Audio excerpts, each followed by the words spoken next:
Picture this. A basketball arena packed wall to wall. Nearly 9,000 people. The scoreboard showing a 10-point lead. The clock ticking down. 22 seconds left. The game is over. Everyone knows it. And then, Caitlin Clark, the most electric player in women's basketball, turns to the opposing head coach on the sideline. She waves her hand. Slowly. Deliberately. Bye-bye. And then she puts a finger to her lips. Shush. The crowd erupts. The referee blows the whistle. Technical foul. And Caitlin Clark gets thrown out of a game she already won. And here's the part that nobody expected. The coach she just taunted, the man she told to be quiet, the man she waved goodbye to, stood in front of microphones after the game and had nothing but praise for her. Not a single word of anger. Not a single complaint. Just respect. Pure, unfiltered, almost disarming admiration. That moment right there is what we're talking about today. And trust me, to understand just how wild that is, you have to understand the full story. Because what happened on June 13th, 2026, at Mohegan Sun Arena in Uncasville, Connecticut, it wasn't just a basketball game. It was the end of an era. It was a statement from a player who refuses to be silenced. And it was a reminder that sometimes, when greatness is standing right in front of you, the only honest response is to acknowledge it. So let's go back. Let's go all the way back. Because this story starts long before that shush. Caitlin Clark did not arrive quietly into the WNBA. She did not tiptoe in. She kicked the door open. In the spring of 2024, after 4 years at the University of Iowa, 4 years of logo threes, full-court passes, record-breaking nights that had millions of people tuning into women's college basketball for the first time in their lives, she became the #1 overall pick of the Indiana Fever. She had broken the all-time NCAA scoring record. She had taken Iowa to back-to-back national championship games. She had turned an entire generation of young girls into basketball fans. She had forced sports media to pay attention to women's basketball in a way it never had before. And then she got to the WNBA. And some people waited. They waited to see her fall flat. They waited to see the so-called bubble burst. They waited to see if the hype was real. It was real. As a rookie in 2024, Clark averaged over 19 points per game. She led the league in assists. She hit logo threes in the pros the same way she hit them in college, like it was nothing. She was named an All-Star. She won Rookie of the Year. She made the All-WNBA first team. She finished 4th in MVP voting. And perhaps most significantly, she dragged the Indiana Fever, a team that had been struggling for years, into the national spotlight. Sellout crowds. Record television ratings. The WNBA was never going to be the same again. But it wasn't perfect. Nothing ever is. Clark collected technical fouls the way some players collect assists. 6 technicals in her rookie season, 1 away from earning an automatic 1-game suspension. She wore her competitiveness on her sleeve. She argued with referees. She barked at opponents. She refused to shrink. And while some people used those moments to try to criticize her, most fans recognized it for exactly what it was, the fire that makes great players great. The same fire that burns inside Michael Jordan, inside Kobe Bryant, inside every athlete who has ever refused to lose quietly. Then came 2025, and it fell apart in the cruelest way possible. Injuries. Soft tissue problems that kept her off the court. She played just 13 games the entire season. 13. While her teammates fought hard, while the Fever made a deep run toward the playoffs, Clark had to watch from the sidelines. She cheered them on. She supported them publicly. She kept her head up. But anyone who has ever watched Caitlin Clark play basketball for 30 seconds knows that watching from the bench must have been absolute agony for her. She is not built to sit still. She is built to compete. And she spent most of 2025 unable to do the one thing she was born to do. So when 2026 came around, the basketball world was watching. Could she come back fully? Could she pick up right where she left off? Could she shake off the rust and the frustration and the lost time and just be Caitlin Clark again? She answered that question in about 5 minutes of the first game. By June 2026, with her team sitting at 6 wins and 5 losses, Clark was having the kind of season that makes people shake their heads and say, "This player is different." She was not just back. She was evolved, more physical, more confident, more assertive in every sense of the word. She was scoring in bunches, distributing the ball with the vision of someone twice her age, and doing all of this while carrying a competitive intensity that the WNBA had not quite seen in this form before. And on Thursday night, June 11th, just 48 hours before that moment with Meziane, she put up 32 points and 10 assists in an overtime thriller against the Chicago Sky. Her teammate Aaliyah Boston went for 34 points and 12 rebounds. Together, they became the first pair of teammates in WNBA history to each record 30-point double-doubles in the same game. History made. Just like that. And Clark's reaction? She was already thinking about the next game. Because the next game was the Connecticut Sun. The Connecticut Sun and Caitlin Clark have a complicated history. Go back to May 2024, her very first WNBA regular season game, period. It was at Mohegan Sun Arena in Uncasville, Connecticut. Clark showed up for her first professional game and scored 20 points, which sounds great, but she also committed 10 turnovers. 10. And the Fever lost by 21 points. The Sun absolutely handled her that day. It was a reminder that the WNBA was a different animal than college basketball. There was the June 2024 game, where Sun guard Dejanai Carrington fouled Clark and then mockingly mimicked Clark's celebration, right at her face, and got booed by the home crowd. The moment went viral. Some people thought Clark deserved it. Some were furious. The internet, as it always does with anything involving Caitlin Clark, exploded. There was the playoff series in September 2024, when the Sun actually eliminated the Fever in the first round. Clark shot just 4 of 17 from the field in Game 1. The Sun were physical and disciplined and experienced. Clark and the Fever learned a hard lesson that night. And then there was the June 2025 game, a game where things got genuinely dangerous. J.C. Sheldon poked Clark in the eye. Then Clark pushed Sheldon. Then Marina Mabrey physically shoved Clark to the floor, knocked her down hard. Technical fouls were handed out. Players were ejected. The whole thing was chaotic. Mabrey somehow avoided ejection despite knocking Clark to the floor. Clark got a technical for her involvement. Fever coach Stephanie White went to the press conference afterward and absolutely blasted the referees, called them out by name, said this had been happening all season long, said when officials lose control of a game, this is what happens. And Clark, after all of that, after getting poked in the eye and shoved to the floor, still hit a logo three-pointer off the Sun bench and screamed at them. Because of course she did. So by the time June 13th, 2026 arrived, the most recent chapter in this saga, you had two teams with a long, complicated, emotionally charged history. You had a star player who had never won a single regular season game in Uncasville in her career. And you had a very, very special night about to unfold. Now, let's talk about the Connecticut Sun and what this night meant for them. There's something else you need to know about this game that makes it different from every other Fever Sun game that came before it. Something that hung over the entire arena that night like a goodbye that nobody was ready for. The Connecticut Sun are leaving Connecticut. After the 2026 season, the franchise is relocating to Houston. After 23 seasons at Mohegan Sun Arena in Uncasville, 23 years of WNBA basketball in that building, 23 years of memories, championships, sellout crowds, legends walking those hardwood floors, the team is gone. Moving on. And this game, Indiana Fever versus Connecticut Sun on June 13th, 2026, was the absolute last time the Fever would ever play the Sun in Uncasville.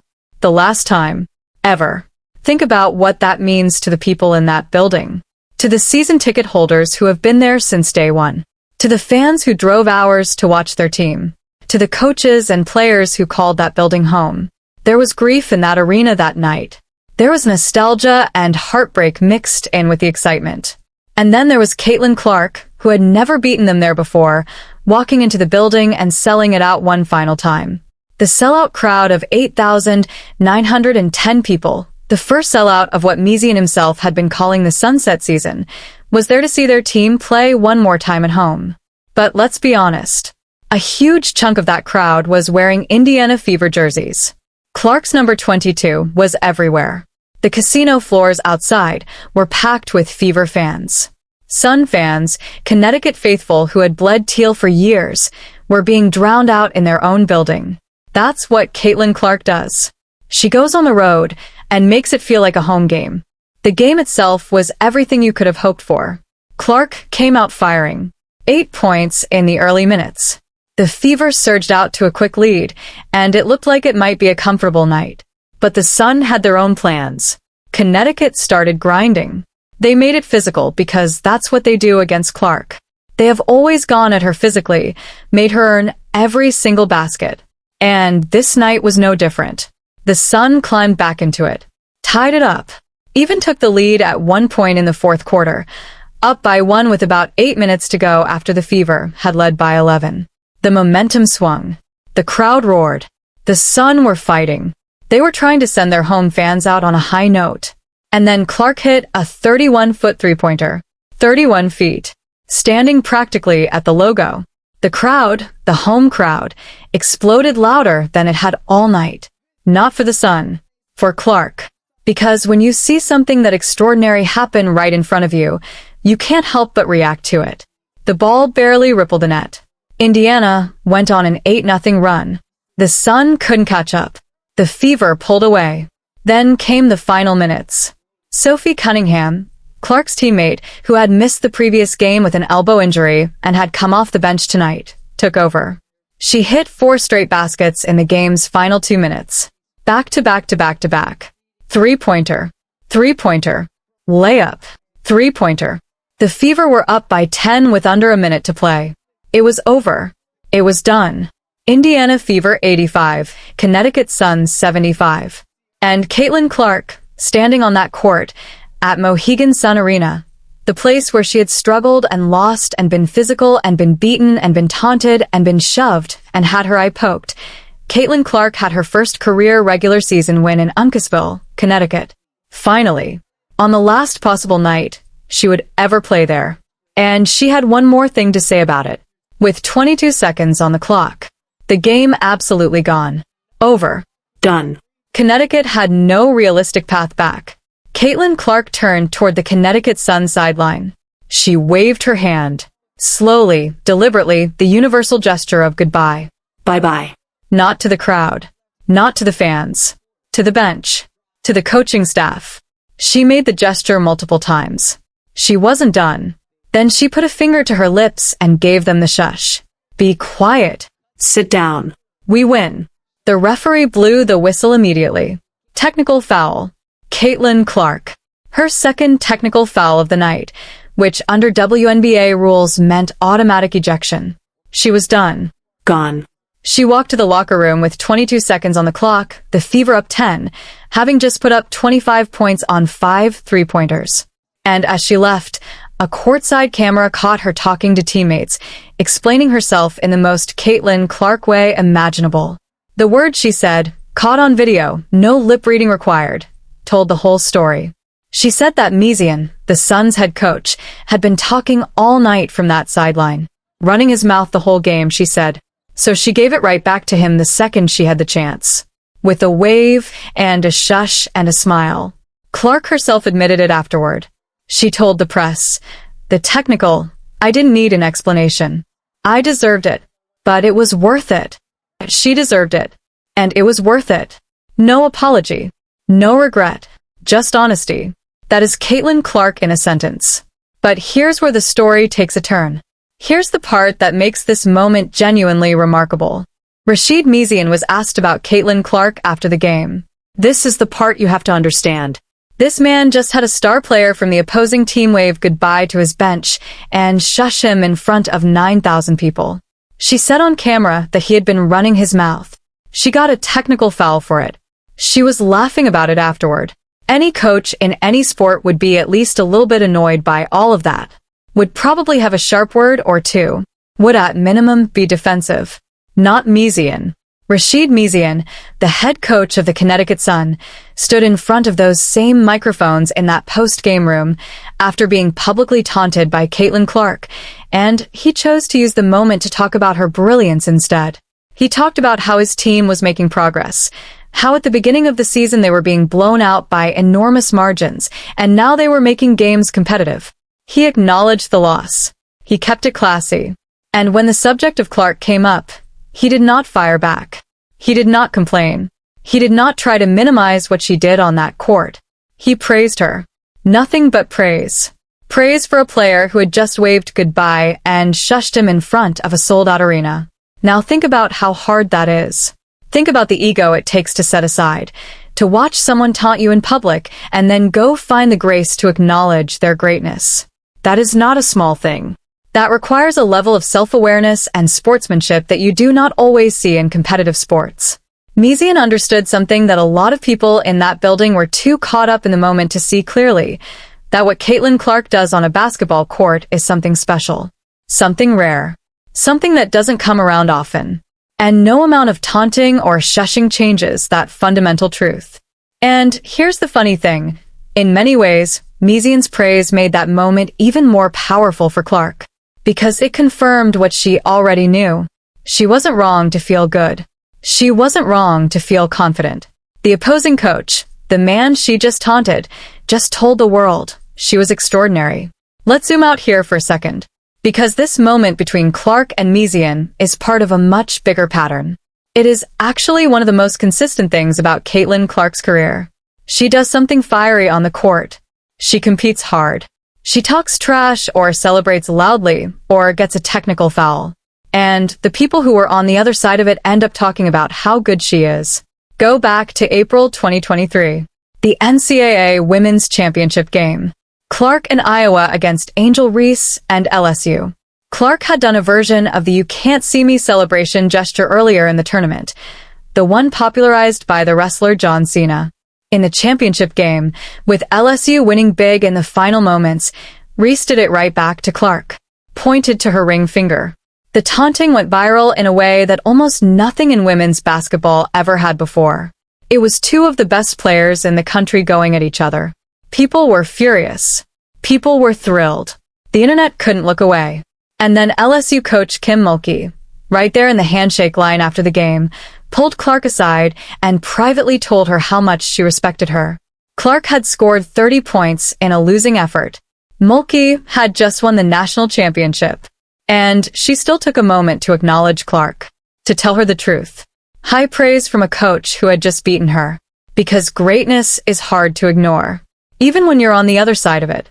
Think about Diana Taurasi, one of the greatest women's basketball players in history, WNBA legend, multiple champion, the kind of player who built the league on her back for 20 years. Before Clark's rookie season in 2024, Taurasi gave interviews warning that reality was coming for Clark, suggesting the hype wouldn't survive the WNBA, that the jump from college to pro would be a harsh one. The comments got a lot of attention. People debated them for months. Then they actually played each other. Clark nearly recorded a triple-double in a fever win over Taurasi's Phoenix Mercury. She was electrifying. And Taurasi afterwards said, and these words mean more than almost anything else anyone has ever said about Caitlin Clark. She said it was amazing what Clark had been able to do in her short career. She said Clark clearly loves the game. She said Clark had put the work in. She said a lot of pressure had been thrown at her, and she kept showing up and getting better. She said her future was super bright. Diana Taurasi, coming back with nothing but praise after Clark made her eat the words she'd said months earlier. That is the Caitlin Clark effect. That is what she does. She silences critics not by arguing with them, but by playing. Victor Wembanyama, the generational NBA star, someone who knows exactly what it feels like to be the most hyped player on the planet, was asked who in women's basketball inspires him. He said Caitlin Clark, without hesitation. He said when she was in college, she was the only college player, men's or women's, who he was in awe of. That is not a small thing. That is Wembanyama, one of the most extraordinary athletes on the planet right now, saying he watched Clark and saw something that filled him with awe. And now Rachid Meziane, the head coach of the Connecticut Sun, the man who just got publicly shushed in front of 9,000 people, joining that list of people who can't help but speak highly of the woman who just beat them. There is something deeper worth talking about here. Something about what this moment represents for the WNBA as a whole. For years, for decades, actually, one of the recurring criticisms of women's basketball was that the stars weren't competitive enough, weren't feisty enough, that games were nice and well played but lacked the edge that draws casual sports fans in. That women's basketball needed personalities, needed drama, needed the kind of raw, unfiltered competitive fire that makes sports feel alive. Caitlin Clark is that competitive fire in human form. She gets technical fouls because she refuses to accept bad calls quietly. She waves goodbye to coaches because they were talking trash and she just won. She hits a three-pointer and screams at the bench because she just hit a three-pointer and she earned the right to scream at the bench. She plays basketball the way it was meant to be played, like every single possession matters, like every slight is fuel, like every win is something she fought for personally. And yes, that means she picks up technicals. She had 6 in her rookie season. She already had 4 in 2026 by the middle of June, leading the league. For more, and she would face a 1-game suspension. She told her coach at the start of 2025 that she was going to limit herself to 2 technicals maximum. She already blew past that. She got a technical in the preseason and told the referee, caught on camera, "No one cares. No one cares." She got one in a game against the Chicago Sky on June 11th and said she wanted it because she knew it would help her get to the free throw line afterward. She treated a technical foul like a tactical decision. That's how her brain works. And people can debate whether all of that is too much or exactly enough. But what they cannot debate is the effect it has on everyone watching. Caitlin Clark makes people feel something when they watch her play. Joy. Frustration. Admiration. Anger. Disbelief. She is an experience. And in a world where sports compete with 1,000 other things for attention, being an experience is everything.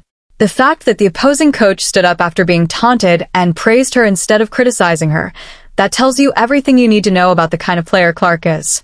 You can be upset with her for a moment. You can be embarrassed by a wave goodbye. But when you sit down and think about what you just witnessed on that basketball court, all of that falls away. Because she's extraordinary. And extraordinary people make it impossible to stay angry. Let's talk about what this specific win meant in the bigger picture of the 2026 season. The Indiana Fever needed this game. They came in at 6 wins and 5 losses. Decent, but not what their talent level suggested they should be. They had been blowing leads, falling apart in the fourth quarter, letting teams back into games that should have been comfortable. The losses were not always about talent. They were about execution, about closing out games, about the kind of clutch play that separates good teams from great ones. Sophie Cunningham's performance in the final minutes of this game was a sign that things are coming together. 4 straight baskets at the most important moment. This is a team that is finding its identity, finding the belief that they can close out opponents when it counts. Clark herself set a remarkable historical milestone in this game that would have been the headline story on any night without the taunting controversy. By this point in her 3rd season, through 65 career games, Clark had totaled 1,227 points, 347 rebounds, and 546 assists. Those numbers placed her ahead of the great Diana Taurasi in points through the same span of a career. More assists than anyone in league history over 65 games. More three-pointers than anyone in history over that same span. She is not just matching what came before. She is erasing it. And she hit back-to-back 25-plus point games for the first time since her rookie season. Thursday night's 32 against Chicago, Saturday night's 25 against Connecticut. That kind of sustained production is the mark of a player operating at the highest level. Not just flashes. Not just one great night. Consistency. Dominance. Night after night. This is who Caitlin Clark is becoming. And games like June 13th, even with the controversies and the technical fouls and the taunting, these are the nights that define careers. The nights where you stand in a building that has seen you struggle and lose and get shoved to the floor, and you finally win. You finally get that monkey off your back. And then you wave goodbye on your way out. Now, let's talk about the Connecticut Sun's side of this story. Because they deserve more than just being the team that got taunted. This franchise is leaving. After decades of WNBA basketball in Connecticut, after championships, after legendary players, after building one of the most loyal fan bases in the league, the Connecticut Sun are going to Houston. The sunset season. Rachid Meziane himself chose those words carefully. He knows what this year is. He knows what every home game means now. Every home game is a goodbye. Every win is a gift to fans who have stood by this team for more than 2 decades. And his team has been struggling. A 2-13 record at this point in the season. Young players still developing. A coach trying to rebuild in the final year of an era, knowing the slate gets wiped clean when the team arrives in Houston. The gap between what this team is right now and what the great teams of Connecticut's past were, it's significant. But Meziane is trying. He sees progress. He talks about it with genuine optimism, how they're competitive in games now, how the gap is getting smaller, how 24 assists in this game was a season high, how basketball is about more than just the final score sometimes. That is a man who is coaching with perspective, who understands that his job right now is not just to win games, but to give a loyal fan base something to feel good about in these final months, who is trying to build something even as the franchise is preparing to be uprooted. And in the middle of all of that, in the middle of a losing season, in the middle of a farewell tour, in the middle of a game he just lost by 10 points, he chose to praise the player who taunted him. He chose to acknowledge greatness over grievance. That says a lot about who Rachid Meziane is too. There is one more layer to this night that deserves to be appreciated. This was the last game the Indiana Fever will ever play against the Connecticut Sun in Uncasville. The Fever will play the Sun twice more before the season ends, both of those games in Indianapolis. But in Uncasville, at Mohegan Sun Arena, the place where Caitlin Clark made her WNBA debut, the place where she committed 10 turnovers and lost by 21 in Game 1 of her professional career, the place where she got knocked around and faced down rivals and never quite managed to get a win. It is over. She walked out of that building a winner for the first time. And she did it with a wave and a shush. She did it the Caitlin Clark way. Fever head coach Stephanie White, who built her career in part as the Connecticut Sun's head coach before coming to Indianapolis, said it all before the game. She talked about how much she loved that building, how many memories were in those walls, how heartbreaking it was to know that chapter was closing. She was talking about herself, about her own career, about her own emotional connection to that place. But Clark had a different relationship with Mohegan Sun Arena. Every loss there, every physical game, every moment where the building felt hostile and the crowd felt like it was against her. She turned all of that into motivation. She stored up. And on the last possible night, she let it out. 25 points, 5 3-pointers, a shush, a wave, and a technical foul she said was worth every penny of the fine. So, what does this all mean? Why does this moment matter beyond the box score and the technical foul and the viral clip? It matters because it is a perfect snapshot of everything that makes Caitlin Clark one of the most compelling athletes in sports right now. She plays with an intensity that refuses to be contained. She celebrates loudly. She competes hard. She does not shrink from confrontation. She knows who she is and she plays like she knows it. And then, in the moments that might define someone else's narrative as a villain or a bad sport, the people on the other side of her show up and say no. You're seeing this wrong. This person is special. Every rival coach who praises her.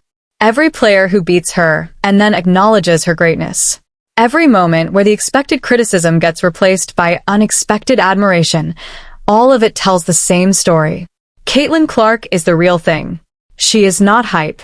She is not a product of marketing or television ratings or social media algorithms, although all of those things have played a role in her rise. She is a basketball player of rare and genuine ability, competing with a fire that you cannot fake and you cannot manufacture. And Rachid Meziane, sitting in that post-game room, his team having just lost by 10, his franchise playing out its final season in Connecticut, having just been waved goodbye and shushed by a 22-year-old guard, chose to look at all of that and say, she's something else. Nothing but praise. That is the kind of respect that cannot be coached, cannot be scripted. It comes from watching greatness up close and being honest enough to call it what it is. And for Clark, what comes next? The season rolls on. The Indiana Fever have games to play. They have a Commissioner's Cup to defend after winning their first championship at that level in 2025. They have a playoff push to think about. They have chemistry to build and a roster that is still finding its best version. Clark herself has 4 technical fouls. She needs to be careful for more, and she is suspended for a game. And in a competitive WNBA season, missing even one game matters. She knows it. She has known it all season. And she still can't help herself, because that is who she is. Her competitive nature is not a tap she can easily turn off. It is the same thing that makes her hit the game-winning 3. The same thing that makes her wave goodbye to opposing coaches with 22 seconds left and a 10-point lead. Will she slow down on the technicals? Maybe. Will she stop competing like the game depends on every single possession? Absolutely not. And the Connecticut Sun, the franchise that has had some of the fiercest battles with Clark over the past 2+ years, will pack up and move to Houston at the end of the season. They will build something new in a new city. They will carry memories of Mohegan Sun Arena with them. And somewhere in those memories, on a list of things that happened in Uncasville, Connecticut, will be a June night in 2026 when Caitlin Clark finally beat them. When she waved goodbye. When she was escorted from the building with a technical foul and a smile. When the coach stood up afterward and gave her nothing but praise. That is sports. That is competition. That is the thing that makes us care about games played on hardwood floors by people we will never meet. Because in those moments, in a wave goodbye, in a shush, in a technical foul with 22 seconds left, we see something real. Something unscripted and unfiltered. We see a human being refusing to hide who they are. Refusing to be the tame version. Refusing to pretend that winning doesn't feel incredible when you've fought this hard to get there. Caitlin Clark waved goodbye to Connecticut. And Connecticut's coach waved back, with nothing but admiration. That is the story. And somehow, in all its complicated, messy, competitive, beautiful glory, it feels exactly right.